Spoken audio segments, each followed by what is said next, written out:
So the first screen that the user will be prompted with is the login screen, which at the top has the name of our app and our logo.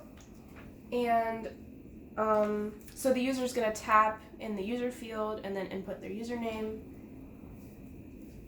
and then tap in the password field and input their password. And then if they were a new user, they would be able to create an account, or if they didn't know their password, they could hit forget password. So you're going to hit the arrow to log in, and then they're going to be taken to our main menu. So essentially on the main menu at the top is a thumbnail of the map showing all of the trackers, and a button in the top right to full screen the map. And then underneath that is a list showing summarized information about each of the trackers. So a little icon, the name, how far away it is from you, and then a button to drop down. And then when establishing these trackers, you could put them into categories, so you'd be able to swipe through to go through all your different categories. Then there's a button to add a new tracker, and then at the bottom there's 3 navigation buttons, one to go to the store, which will link you to our webpage. The middle one would take you to our community page, and the one on the right would take you to the settings. So the first thing we're going to do is full screen this map. So that'll zoom in and show you a bigger view of all of the different trackers and where they are. And if you wanted to get more information about one of them, you could tap on the tracker. And then this little window would come up that shows you the name of the tracker and the address or the coordinates it's located at. And then there would be buttons for directions, so you could either get directions to walk or to drive.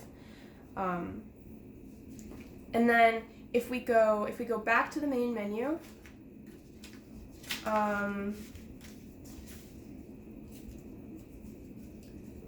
so as I said previously, the store button would just link you to our website. If we hit the middle community button, that's going to take us over here to the community page, which is similar to like a blog.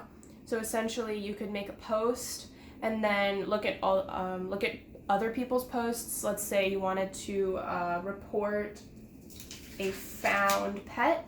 You could hit the post button and this little window would come up.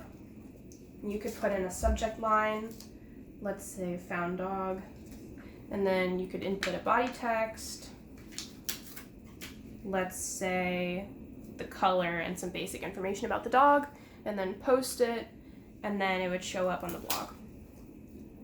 Let's go back again to the main menu. This time let's go look at our settings page. So the user would be able to change different settings, like if they want to be notified when their trackers leave a certain boundary, they could change their notification settings, accessibility settings, etc. At the bottom, log out. So let's go back to the main menu again. So let's say the user wanted to adjust settings for the individual trackers. They could hit this drop-down button, and then they would be shown these settings. So the first thing they could do would be to edit the tracker, set a boundary, show the path of it, find, this would be like to locate it, it would walk you through, and then report it as lost or stolen. So the first thing we're going to do is we're going to set a boundary.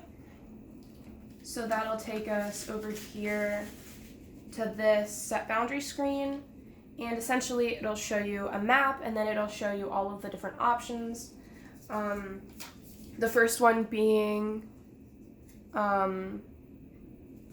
like if you hit like a circle, a square, or a custom boundary. So if we hit the circle, a circle would appear on the map, and then you could use 2 fingers to make it bigger, smaller, move it around.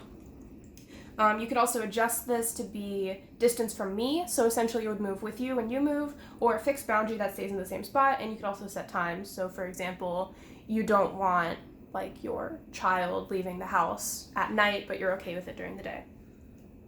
So let's go back again to the main menu.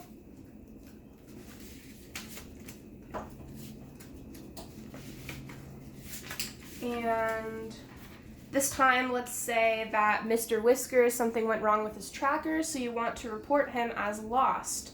So you'd hit this report as lost button, and then this pop-up would come up saying you've marked Mr. Whiskers as lost or stolen, and then it would give you two options. You can either call the police or post the community.